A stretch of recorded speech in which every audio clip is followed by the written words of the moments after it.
ਪੰਜਾਬੀਓ ਅੱਜ ਤੁਹਾਨੂੰ ਇੱਕ ਐਸੇ ਪੰਜਾਬੀ ਦੀ ਕਹਾਣੀ ਸੁਣਾਉਂਦੇ ਹਾਂ ਜਿਨਨੇ ਇੱਕ ਬਦਲਾ ਲਿਆ ਸੀ ਔਰ ਬਦਲਾ ਉਹਨੇ ਕੋਈ ਆਪਣੀ ਜ਼ਾਤ ਦਾ ਨਹੀਂ ਲਿਆ ਸੀ। ਉਸਨੇ ਇਸ ਮਿੱਟੀ ਦਾ ਬਦਲਾ ਲਿਆ ਸੀ, ਆਪਣੇ ਲੋਕਾਂ ਦਾ ਬਦਲਾ ਲਿਆ ਸੀ। ਇਹ ਸ਼ਖਸੀਅਤ ਜੰਮਦੀ ਹੈ ਪੰਜਾਬ ਦੇ ਡਿਸਟ੍ਰਿਕਟ ਸੰਗਰੂਰ ਦੇ ਵਿੱਚ ਔਰ ਇਹ ਜੇ ਬੱਚੇ ਹੀ ਸਨ ਕਿ ਇਹਨਾਂ ਦੇ ਮਾਤਾ ਔਰ ਪਿਤਾ ਰੱਬ ਨੂੰ ਪਿਆਰੇ ਹੋ ਜਾਂਦੇ ਹਨ।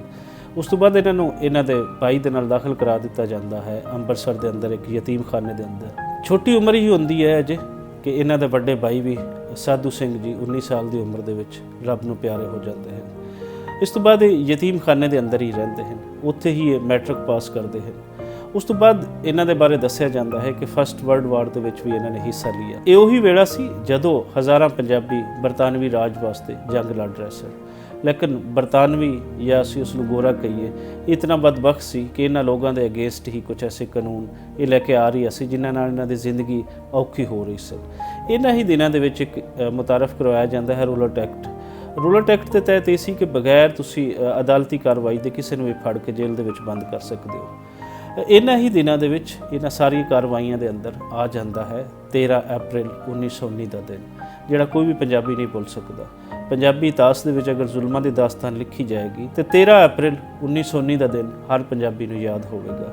ਇਹ ਵਿਸਾਖੀ ਦਾ ਦਿਨ ਸੀ। ਇਸ ਦਿਨ ਤਕਰੀਬਨ 20,000 ਦੇ ਕਰੀਬ ਲੋਕ ਜਲਿਆਂਵਾਲਾ ਬਾਗ ਅੰਮ੍ਰਿਤਸਰ ਦੇ ਵਿੱਚ ਇੱਥੇ ਇਕੱਠੇ ਹੁੰਦੇ ਹਨ ਔਰ ਇਕੱਠੇ ਹੁੰਦੇ ਨੇ ਵਿਸਾਖੀ ਮਨਾਉਣ ਲਈ। ਔਰ ਇੱਕ ਫਸਟ ਟਾਈਮ ਨਹੀਂ ਹੋ ਰਹੀ ਹੈ, ਇਸ ਤੋਂ ਪਹਿਲੇ ਵੀ ਸਾਰੇ ਲੋਕ ਜਲਿਆਂਵਾਲਾ ਬਾਗ ਦੇ ਵਿੱਚ ਇਕੱਠੇ ਹੁੰਦੇ ਹਨ। ਇੱਥੇ ਆਪਣੇ ਨਾਲ ਦੇ ਜਿਤਨੇ ਵੀ ਫੌਜੀ ਹਨ ਉਹਨਾਂ ਨੂੰ ਖੁੱਲ੍ਹੀ ਫਾਇਰਿੰਗ ਕਰਨ ਦੀ ਇਜਾਜ਼ਤ ਦਿੰਦਾ ਹੈ, ਹੁਕਮ ਦਿੰਦਾ ਹੈ। ਉਸ ਤੋਂ ਬਾਅਦ ਫਾਇਰਿੰਗ ਹੁੰਦੀ ਹੈ, ਕੋਈ 15 ਮਿੰਟ ਫਾਇਰਿੰਗ ਹੁੰਦੀ ਰਹਿੰਦੀ ਹੈ। ਦੱਸਿਆ ਜਾਂਦਾ ਹੈ ਕਿ 1650 ਇੱਥੇ ਫਾਇਰ ਕੀਤੇ ਜਾਂਦੇ ਹਨ ਔਰ ਉਸ ਤੋਂ ਬਾਅਦ ਹੰਟਰ ਕਮੇਟੀ ਦੀ ਰਿਪੋਰਟ ਦੇ ਮੁਤਾਬਿਕ ਇੱਥੇ ਕੋਈ 379 ਲੋਕ ਜਿਹੜੇ ਹਨ ਉਹ ਸ਼ਹੀਦ ਹੋ ਜਾਂਦੇ ਹਨ। ਲੇਕਿਨ ਇਹ ਹੰਟਰ ਕਮੇਟੀ ਦੀ ਰਿਪੋਰਟ ਸੀ, ਇਸ ਤੋਂ ਇੱਥੇ ਕਿਤੇ ਵੱਧ ਲੋਕ ਕਤਲ ਹੋ ਜਾਂਦੇ ਹਨ। ਊਧਮ ਸਿੰਘ ਜਿਸ ਦੀ ਮੈਂ ਤੁਹਾਨੂੰ ਕਹਾਣੀ ਸੁਣਾ ਰਹੀ ਹਾਂ, ਇਹ ਨੌਜਵਾਨ ਉਸ ਵੇਲੇ ਮੌਜੂਦ ਹੁੰਦਾ ਹੈ ਜਲਿਆਂਵਾਲਾ ਬਾਗ ਦੇ ਅੰਦਰ। ਇਹ ਸਾਰੀ ਕਾਰਵਾਈ, ਇਹ ਸਾਰਾ ਕੁਝ ਆਪਣੀ ਅੱਖਾਂ ਦੇ ਨਾਲ ਦੇਖ ਰਿਹਾ ਹੁੰਦਾ ਹੈ। ਬਹੁਤ ਸਾਰੇ ਲੋਕਾਂ ਦਾ ਮੰਨਣਾ ਇਹ ਹੈ ਕਿ ਯਤੀਮਖਾਨੇ ਵੱਲੋਂ ਲਾਸ਼ਾਂ ਸੰਭਾਲਣ ਲਈ ਆਏ ਸੀ, ਲੇਕਿਨ ਬਹੁਤ ਸਾਰੇ ਕੁਝ ਲੋਕ ਇਹ ਵੀ ਕਹਿੰਦੇ ਹਨ ਕਿ ਨਹੀਂ, ਉਸ ਵੇਲੇ ਉਹ ਵਿਸਾਖੀ ਦਾ ਹਿੱਸਾ ਸੀ। ਕੁਝ ਲੋਕ ਇਹ ਵੀ ਕਹਿੰਦੇ ਹਨ ਕਿ ਕੁਝ ਲਾਸ਼ਾਂ ਸੰਭਾਲਣ ਦੇ ਅੰਦਰ ਉਸਨੇ ਕੁਝ ਐਸੇ ਮੰਜ਼ਰ ਦੇਖੇ ਕਿ ਉਸਦੇ ਰੌਂਗਟੇ ਖੜੇ ਹੋ ਗਏ। ਉਸ ਤੋਂ ਬਾਅਦ ਉਹ ਜਲਿਆਂਵਾਲਾ ਬਾਗ ਦੀ ਮਿੱਟੀ ਨੂੰ ਮੁੱਠੀ ਦੇ ਵਿੱਚ ਲੈ ਕੇ ਕਸਮ ਖਾਂਦਾ ਹੈ ਕਿ ਮੈਂ ਤੇਰਾ ਬਦਲਾ ਲਵਾਂਗਾ, ਮੈਂ ਨਾ ਨਿਹੱਤੇ ਇਨਸਾਨਾਂ ਦਾ, ਮੈਂ ਨਾ ਮਾਸੂਮਾਂ ਦਾ ਬਦਲਾ ਲਵਾਂਗਾ। ਉਸ ਤੋਂ ਬਾਅਦ ਬਦਲ ਜਾਂਦੀ ਹੈ ਸ਼ੇਰ ਸਿੰਘ ਜਿਸ ਦਾ ਨਾਮ ਸੀ, ਜਿਸ ਬਾਅਦ ਦੇ ਵਿੱਚ ਊਧਮ ਸਿੰਘ ਦੇ ਨਾਮ ਦੇ ਨਾਲ ਮਸ਼ਹੂਰ ਹੁੰਦਾ ਹੈ, ਉਹਦੀ ਸੋਚ ਬਦਲਦੀ ਹੈ ਔਰ ਇਹੀ ਜਲਿਆਂਵਾਲਾ ਬਾਗ ਦਾ ਵਾਕਿਆ ਹੈ ਜਿਹਨੇ ਬਹੁਤ ਸਾਰੇ ਪੰਜਾਬੀਆਂ ਦੀ ਸੋਚਾਂ 'ਤੇ ਜਿਹੜੀ ਇੱਕ ਜ਼ੰਗ ਲੱਗੀ ਹੋਈ ਸੀ ਉਸ ਵੇਲੇ ਦੀ ਹਕੂਮਤ 'ਤੇ ਉਹ ਉਤਾਰ ਦਿੱਤੀ ਸੀ। ਉਹਨਾਂ ਦਾ ਫੇਸ ਬਿਲਕੁਲ ਵਾਜ਼ਿਹ ਹੋ ਗਿਆ ਸੀ ਕਿ ਕਿਤਨੇ ਜ਼ਾਲਮ ਲੋਕ ਹੈ। ਊਧਮ ਸਿੰਘ ਅਫਰੀਕਾ ਚਲਾ ਜਾਂਦਾ ਹੈ, ਕੋਈ 1 ਸਾਲ ਉੱਥੇ ਰਹਿੰਦਾ ਹੈ ਔਰ ਅਫਰੀਕਾ ਰਾਹੀਂ ਫਿਰ ਕੈਲੀਫੋਰਨੀਆ ਦੇ ਅੰਦਰ ਅਮਰੀਕਾ ਦੇ ਅੰਦਰ ਚਲਾ ਜਾਂਦਾ ਹੈ। ਉਹਦੀ ਖੁਸ਼ਬਖਤੀ ਹੈ ਕਿ ਉੱਥੇ ਉਹਨੂੰ ਗਦਰੀ ਮੂਵਮੈਂਟ ਦੇ ਨਾਲ ਜੁੜੇ ਹੋਏ ਲੋਕ ਮਿਲਦੇ ਹਨ ਜਿਨ੍ਹਾਂ ਨੇ ਦੱਸਿਆ ਹੈ ਕਿ ਸਾਡੇ ਵਾਸਤੇ ਗੋਰਾ ਕਿਤਨੇ ਜ਼ੁਲਮ ਕਰ ਰਿਹਾ ਔਰ ਸਾਡੇ ਵਾਸਤੇ ਆਜ਼ਾਦੀ ਕਿਤਨੀ ਲੋੜ ਦੀ ਹੈ। ਉਸ ਵੇਲੇ ਇੰਡੀਆ ਦੇ ਵਿੱਚ, ਹਿੰਦੁਸਤਾਨ ਦੇ ਵਿੱਚ ਆਜ਼ਾਦੀ ਦੀਆਂ ਹੋਰ ਮੂਵਮੈਂਟ ਵੀ ਚੱਲ ਰਹੀਆਂ ਹਨ, ਲੇਕਿਨ ਜਿਤਨੇ ਗਦਰੀ ਬਾਬੇ ਹਨ ਜਾਂ ਗਦਰੀ ਮੂਵਮੈਂਟ ਹੈ, ਇਹ ਟੋਟਲੀ ਇਸ ਬੇਸ 'ਤੇ ਹੈ ਕਿ ਇਹਨਾਂ ਨੂੰ ਇੱਥੋਂ ਮਾਰੋ, ਇਹਨਾਂ ਨੂੰ ਇੱਥੇ ਬਜਾਓ। ਇਸ ਵਾਸਤੇ ਖਾਲੀ ਤਕਰੀਰਾਂ ਦੇ ਨਾਲ ਤੁਹਾਡਾ ਕੁਝ ਨਹੀਂ ਬਣਦਾ। ਸੋ ਅਗਰ ਅਸੀਂ ਦੇਖੀਏ ਤਾਂ ਗਦਰੀ ਮੂਵਮੈਂਟ ਦਾ ਇਹਨਾਂ ਤਰੀਕਾਂ ਦੇ ਵਿੱਚ ਇੱਕ ਵੱਖਰਾ ਢੰਗ ਸੀ, ਇੱਕ ਵੱਖਰਾ ਤਰੀਕਾਕਾਰ ਸੀ, ਉਹ ਸਾਹਮਣੇ ਸਾਡੇ ਆਉਂਦਾ ਹੈ। ਇਹੀ ਲੋਕ ਭਿਜਵਾਉਂਦੇ ਹਨ ਬਾਅਦ ਦੇ ਵਿੱਚ ਊਧਮ ਸਿੰਘ ਨੂੰ ਇੰਡੀਆ ਦੇ ਅੰਦਰ ਔਰ ਅੰਮ੍ਰਿਤਸਰ ਦੇ ਅੰਦਰ ਇਹਨਾਂ ਦਾ ਆਫਿਸ ਬਣਾਇਆ ਜਾਂਦਾ ਹੈ ਗਦਰੀ ਮੂਵਮੈਂਟ ਦਾ, ਲੇਕਿਨ ਕਿਸੇ ਹੋਰ ਨਾਮ ਤੋਂ ਬਣਾਇਆ ਜਾਂਦਾ ਹੈ। ਇੱਕ ਦਿਨ ਪੁਲਿਸ ਇਹਨਾਂ ਨੂੰ ਪਕੜਦੀ ਹੈ ਜਿੰਦੇ ਵਿੱਚ ਇਹਨਾਂ ਨੂੰ ਗਦਰੀ ਮੂਵਮੈਂਟ ਦਾ ਲਿਟਰੇਚਰ ਮਿਲਦਾ। 1927 ਦੇ ਵਿੱਚ ਊਧਮ ਸਿੰਘ ਵਾਪਸ ਇੰਡੀਆ ਆਉਂਦਾ ਹੈ ਔਰ ਅੰਮ੍ਰਿਤਸਰ ਦੇ ਅੰਦਰ ਆਪਣਾ ਆਫਿਸ ਬਣਾਉਂਦਾ ਹੈ, ਲੇਕਿਨ ਇਹ ਆਫਿਸ ਕੋਈ ਕਿਸੇ ਗਦਰੀ ਮੂਵਮੈਂਟ ਦੇ ਨਾਮ ਤੋਂ ਨਹੀਂ, ਇਹ ਕੰਮ ਲੁਕ ਛੁਪ ਕੇ ਹੋ ਰਿਹਾ ਹੁੰਦਾ ਹੈ। ਇੱਕ ਰਾਤ ਪੁਲਿਸ ਇਸ ਨੂੰ ਪਕੜਦੀ ਹੈ, ਇਹਨਾਂ ਦੇ ਕੋਲੋਂ ਅਸਲਾ ਬਰਾਮਦ ਹੁੰਦਾ ਹੈ ਔਰ ਨਾਲ ਜਿਹੜਾ ਲਿਟਰੇਚਰ ਹੈ ਗਦਰੀ ਮੂਵਮੈਂਟ ਦਾ ਉਹ ਬਰਾਮਦ ਹੁੰਦਾ ਹੈ। ਇੱਥੋਂ ਪੁਲਿਸ ਇਸ ਨੂੰ ਗ੍ਰਿਫਤਾਰ ਕਰ ਲੈਂਦੀ ਹੈ ਔਰ ਇਸ ਨੂੰ ਜੇਲ੍ਹ ਦੇ ਵਿੱਚ ਬੰਦ ਕਰ ਲੈਂਦੀ ਹੈ।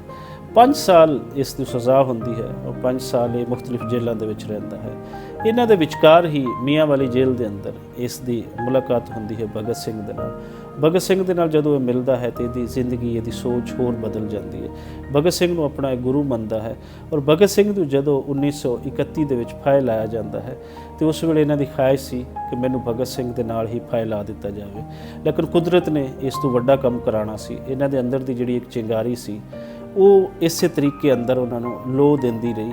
ਉਸ ਤਰੀਕੇ ਦੇ ਨਾਲ ਉਹ ਦੱਸਦੀ ਰਹੀ ਕਿ ਤੇਰਾ ਇੱਕ ਵੱਡਾ ਕੰਮ ਹੈ, ਤੂੰ ਇਹ ਕਸਮ ਖਾਧੀ ਹੋਈ ਹੈ। ਸੋ 1934 ਦੇ ਵਿੱਚ ਦੁਬਾਰਾ ਤੂੰ ਪਹੁੰਚ ਜਾਂਦਾ ਹੈ ਇੰਗਲੈਂਡ ਪਹੁੰਚ ਕੇ ਊਧਮ ਸਿੰਘ ਮੁਖਤਲਿਫ ਥਾਵਾਂ ਬਦਲਦਾ ਹੈ, ਮੁਖਤਲਿਫ ਨੌਕਰੀਆਂ ਕਰਦਾ ਹੈ ਔਰ ਸੌਖਾ ਹੋ ਜਾਂਦਾ ਹੈ। ਹਰ ਲਿਹਾਜ਼ ਦੇ ਨਾਲ ਇਹਦੇ ਕੋਲ ਪੈਸਾ ਆ ਜਾਂਦਾ ਹੈ, ਇਹਦੀ ਲਾਈਫ ਦਾ ਜਿਹੜਾ ਸਟੈਂਡਰਡ ਉਹ ਬੜਾ ਅਪ ਹੋ ਜਾਂਦਾ ਹੈ। ਲੇਕਿਨ ਇੱਕ ਖਾਸ ਸੋਚ ਤੇ ਇੱਕ ਚੱਲ ਰਿਹਾ ਹੁੰਦਾ ਹੈ। ਇਹਦੀ ਲਾਈਫ ਦਾ ਤੁਸੀਂ ਇਸ ਹੱਦ ਤੱਕ ਤੁਸੀਂ ਅੰਦਾਜ਼ਾ ਲਾ ਸਕਦੇ ਹੋ ਕਿ ਉੱਥੇ ਜਾ ਕੇ ਇੰਜੀਨੀਅਰ ਬਣਦਾ ਹੈ ਔਰ ਫੋਰਡ ਕੰਪਨੀ ਦੇ ਅੰਦਰ ਜਿਹੜੀ ਮਸ਼ਹੂਰ ਕੰਪਨੀ ਹੈ ਉਹਦੇ ਅੰਦਰ ਇਹ ਜੌਬ ਵੀ ਕਰਦਾ ਹੈ। ਲੇਕਿਨ ਇਸ ਦਾ ਮਕਸਦ ਕੁਝ ਹੋਰ ਸੀ ਔਰ ਮਕਸਦ ਇਹਦਾ ਪੂਰਾ ਹੁੰਦਾ ਹੈ 1940 ਦੇ ਵਿੱਚ 13 ਮਾਰਚ ਨੂੰ ਕੈਕਸਟਨ ਹਾਲ ਦੇ ਅੰਦਰ ਇਸ ਨੂੰ ਪਤਾ ਚੱਲਦਾ ਹੈ ਕਿ ਇੱਥੇ ਪੰਜਾਬ ਦਾ ਸਾਬਕ ਗਵਰਨਰ ਐਡਵਾਈਰ ਉਹ ਇੱਥੇ ਮੌਜੂਦ ਹੈ ਔਰ ਬਾਕੀ ਲੋਕਾਂ ਦੇ ਨਾਲ ਇੱਕ ਇਜਲਾਸ ਹੋ ਰਹੀ ਹੈ। ਊਧਮ ਸਿੰਘ ਪਹੁੰਚਦਾ ਹੈ ਹਾਲ ਦੇ ਅੰਦਰ ਔਰ ਹਾਲ ਦੇ ਅੰਦਰ ਜਾ ਕੇ ਪੰਜਾਬ ਦੇ ਉਸ ਵੇਲੇ ਦੇ ਜ਼ਾਲਮ ਜਿਹੜੇ ਗਵਰਨਰ ਸਨ ਐਡਵਾਈਰ ਉਹਨਾਂ ਤੇ ਫਾਇਰਿੰਗ ਕਰਦਾ ਹੈ ਔਰ 6 ਗੋਲੀਆਂ ਦੇ ਨਾਲ ਉਸ ਨੂੰ ਨਿਸ਼ਾਨਾ ਬਣਾਉਂਦਾ ਹੈ, ਉਹਦੇ ਜਿਸਮ ਦੇ ਵਿੱਚ ਪਾਰ ਕਰਦਾ ਹੈ ਔਰ ਉੱਥੋਂ ਫਿਰ ਦੌੜਦਾ ਨਹੀਂ ਹੈ, ਉੱਥੇ ਰੁਕਦਾ ਹੈ। ਜਦੋਂ ਇਸ ਨੂੰ ਪਕੜਿਆ ਜਾਂਦਾ ਹੈ ਤੇ ਕਹਿੰਦਾ ਹੈ ਕਿ ਮੈਂ ਆਪਣਾ ਬਦਲਾ ਲੈ ਲਿਆ ਹੈ। ਇਸ ਨੂੰ ਪਕੜ ਕੇ ਜੇਲ੍ਹ ਦੇ ਵਿੱਚ ਬੰਦ ਕਰ ਦਿੱਤਾ ਜਾਂਦਾ ਹੈ ਔਰ ਇਸੇ ਹੀ ਜੁਲਾਈ ਦੇ ਅੰਦਰ ਹੀ ਇਸ ਦੇ ਕੇਸ ਦਾ ਫੈਸਲਾ ਸੁਣਾ ਦਿੱਤਾ ਜਾਂਦਾ ਹੈ। 31 ਜੁਲਾਈ 1940 ਨੂੰ ਊਧਮ ਸਿੰਘ ਨੂੰ ਫਾਹੇ ਲਾ ਦਿੱਤਾ ਜਾਂਦਾ ਹੈ। ਲੇਕਿਨ ਇਸ ਤੋਂ ਪਹਿਲੇ ਉਹ ਆਪਣਾ ਅਜ਼ੀਮ ਮਕਸਦ ਜਿਹੜਾ ਮਾਸੂਮ ਲੋਕਾਂ ਦਾ ਬਦਲਾ ਲੈਣ ਦਾ ਹੈ ਉਹ ਪੂਰਾ ਕਰ ਚੁੱਕਿਆ ਸੀ। ਦੱਸਿਆ ਜਾਂਦਾ ਹੈ ਕਿ ਫਾਹੇ ਲਾਉਣ ਤੋਂ ਪਹਿਲੇ ਇਹਨਾਂ ਤੋਂ ਪੁੱਛਿਆ ਜਾਂਦਾ ਹੈ ਕਿ ਤੁਸੀਂ ਕਿਸ ਕਿਤਾਬ ਤੇ ਹਲਫ ਲਵੋਗੇ। ਮੁਖਤਲਿਫ ਮਜ਼ਹਬੀ ਕਿਤਾਬਾਂ ਦਾ ਹਵਾਲਾ ਦਿੱਤਾ ਜਾਂਦਾ ਹੈ। ਲੇਕਿਨ ਊਧਮ ਸਿੰਘ ਉਸ ਵੇਲੇ ਜਿਹੜੀ ਕਿਤਾਬ ਮੰਗਵਾਉਣ ਦਾ ਕਹਿੰਦਾ ਹੈ ਉਹ ਹੀਰ ਵਾਰਿਸ ਸ਼ਾਹ ਦੀ ਕਿਤਾਬ ਹੈ, ਕਿਉਂਕਿ ਹੀਰ ਵਾਰਿਸ ਸ਼ਾਹ ਸਾਰੇ ਧਰਮਾਂ ਦੀ, ਸਾਰੇ ਪੰਜਾਬੀਆਂ ਦੀ ਇੱਕ ਸਾਂਝੀ ਕਿਤਾਬ ਹੈ। ਊਧਮ ਸਿੰਘ ਦਾ ਸਿਰਫ ਇਹ ਕਿਰਦਾਰ ਨਹੀਂ ਹੈ ਕਿ ਉਸਨੇ ਬਦਲਾ ਲੈ ਲਿਆ। ਊਧਮ ਸਿੰਘ ਦੀ ਹਯਾਤੀ ਦੇ ਅੰਦਰ ਬਹੁਤ ਸਾਰੇ ਪਰਸਪੈਕਟਿਵ ਹੋਰ ਵੀ ਹਨ ਜਿਨ੍ਹਾਂ ਨੂੰ ਸਮਝਣ ਦੀ ਲੋੜ ਹੈ। ਇੱਕ ਤੇ ਉਹ ਪੂਰੇ ਪੰਜਾਬ ਦੀ, ਪੂਰੇ ਆਜ਼ਾਦ ਹਿੰਦੁਸਤਾਨ ਦੀ ਗੱਲ ਕਰਦਾ ਹੈ, ਜਿਹੜੀ ਇਹਦੇ ਵਿੱਚ ਧਰਮੀ ਵੰਡਾਂ ਪਾਈਆਂ ਹੋਈਆਂ ਹਨ। ਊਧਮ ਸਿੰਘ ਉਹਨਾਂ ਨੂੰ ਨਹੀਂ ਮੰਨਦਾ, ਬਲਕਿ ਉਹ ਆਪਣਾ ਨਾਮ ਵੀ ਆਪਣੀ ਖਾਹਿਸ਼ ਦੇ ਮੁਤਾਬਿਕ ਰਾਮ ਮੁਹੰਮਦ ਸਿੰਘ ਆਜ਼ਾਦ ਲਿਖਦਾ ਹੈ। ਇੱਥੋਂ ਸਾਨੂੰ ਸ਼ੋਅ ਹੁੰਦਾ ਹੈ ਕਿ ਉਹ ਕਿਸ ਤਰੀਕੇ ਦਾ ਇਨਸਾਨ ਸੀ।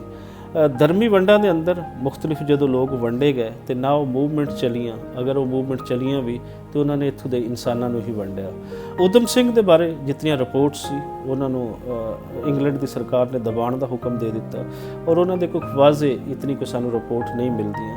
ਇਹ ਵੀ ਹੋਇਆ ਕਿ ਉਹਨਾਂ ਦੀ ਜਿਤਨੀ ਉਹਨਾਂ ਦੀ ਬਾਕੀਆਤ ਸੀ ਜਾਂ ਖਾਕ ਸੀ ਉਹ ਵੀ ਉਹਨੂੰ ਦਬਾ ਦਿੱਤੀ ਜਾਂਦੀ ਹੈ, ਜਿਹੜੀ ਇੰਡੀਅਨ ਸਰਕਾਰ ਦੀ ਖਾਹਿਸ਼ ਤੇ 1974 ਨੂੰ ਵਾਪਸ ਇੱਥੇ ਮਿਲਦੀ ਹੈ ਔਰ ਉਸੇ ਹੀ ਨਦੀ ਦੇ ਵਿੱਚ ਉਹਨਾਂ ਦੀ ਰਾਖ ਬਹਾਈ ਜਾਂਦੀ ਹੈ ਜਿੱਥੇ ਉਹਨਾਂ ਦੇ ਗੁਰੂ ਭਗਤ ਸਿੰਘ ਦੀ ਰਾਖ ਬਹਾਈ ਗਈ ਸੀ, ਸੁਖਦੇਵ ਦੀ, ਰਾਜਗੁਰੂ ਦੀ ਖਾਕ ਬਹਾਈ ਗਈ ਸੀ ਔਰ ਉਹ ਦਰਿਆ ਹੈ ਸਤਲੁਜ ਹੋਵੇ ਜਾਂ ਬਾਕੀ ਦਰਿਆ ਹੋਣ, ਇਹਨਾਂ ਦੇ ਅੰਦਰ ਜਿਤਨੀਆਂ ਵੀ ਸ਼ਹੀਦਾਂ ਦੀਆਂ ਰਾਖ ਬਹਾਈਆਂ ਗਈਆਂ ਹਨ, ਇਹਨਾਂ ਬਹਿੰਦੇ ਪਾਣੀਆਂ ਦੇ ਨਾਲ, ਵਗਦੇ ਪਾਣੀਆਂ ਦੇ ਨਾਲ ਪੰਜਾਬੀਆਂ ਨੂੰ ਹਮੇਸ਼ਾ ਇਹ ਸੋਚਦੇ ਰਹਿਣਾ ਚਾਹੀਦਾ ਹੈ ਕਿ ਇਹਨਾਂ ਦਰਿਆਵਾਂ, ਇਹਨਾਂ ਮਿੱਟੀਆਂ ਦੇ ਅੰਦਰ ਕਿਤਨੇ ਸ਼ਹੀਦਾਂ ਦਾ ਲਹੂ ਡੁੱਲਿਆ ਹੈ, ਕਿਤਨੇ ਸਾਡੇ ਅਜ਼ੀਮ ਪੰਜਾਬੀਆਂ ਦੀ ਰਾਖ ਇਹਨਾਂ ਦੇ ਵਿੱਚ ਬਈ ਹੈ, ਉਹ ਕਿਸ ਮਕਸਦ ਲਈ ਬਈ ਹੈ।